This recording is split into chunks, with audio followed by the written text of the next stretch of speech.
Hello, welcome to my mini vlog. আজি মই ভাবিছো স্কুলত দুপৰীয়া আমি কি কৰো স্কুলত তো তাকে দেখাইছো আৰু লেজাৰ তো আমি লেজাৰত অফিচত বহো সো অফিচত বহি অকনমান আড্ডা দিও আৰু লগতে কিবা ধৰ টিফিন অলপ সৰু সুৰা টিফিন খাও সো তেনেকে ভাবিছো এখন কিতাপ পঢ়ো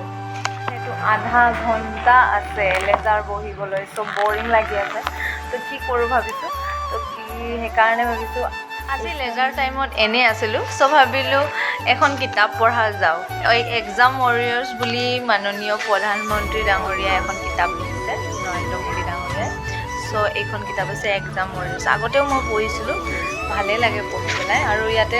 বহুত জানিবলগীয়া কিছুমান কথা আছে ছাত্ৰ ছাত্ৰীসকলক আমি কি ধৰণে বুজিব পাৰোঁ সেইবিলাকৰ তাৰ বিষয়ে লিখা আছে ইয়াতে নৱ ভাৰতৰ যুৱক যুৱতীসকলৰ প্ৰতি সমৰ্পিত কৰিছে তেওঁ এই বুকখন সো ভাল লাগে পঢ়িবচোন আপোনালোকে ক'ৰবাৰ পৰা কালেক্ট কৰি পেলাই বিশেষকৈ এল পি স্কুলতো এনেকুৱা কিতাপ পাই যাব আপোনালোকে সো পঢ়িব নতুনকৈ আহিছে কিতাপ দিছে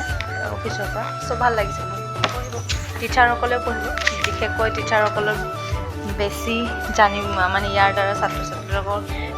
সহায় কৰিব পাৰিব বৰ্তমান ঈশ্বৰৰ সৰ্বোত্তম উপহাৰ জীৱন যাপন কৰা এইবোৰ আৰু লগতে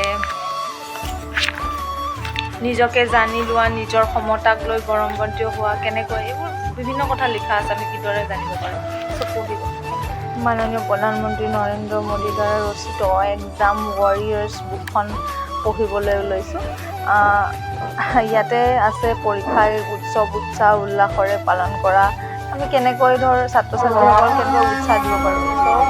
ইয়াৰ বিষয়ে লিখা আছে তো পঢ়ি পেলাই চাগৈ ভালেই লাগিব তো মই ভাবিলোঁ এইখনে পঢ়ি এয়া ছাৰে আনি দিলে চাহ না চয়টোৱে খাই আছোঁ লেজাৰ বুলি চ' ময়ো ভাবিছোঁ এটা পেজ উলিয়াই লৈ পঢ়োঁ কাৰণ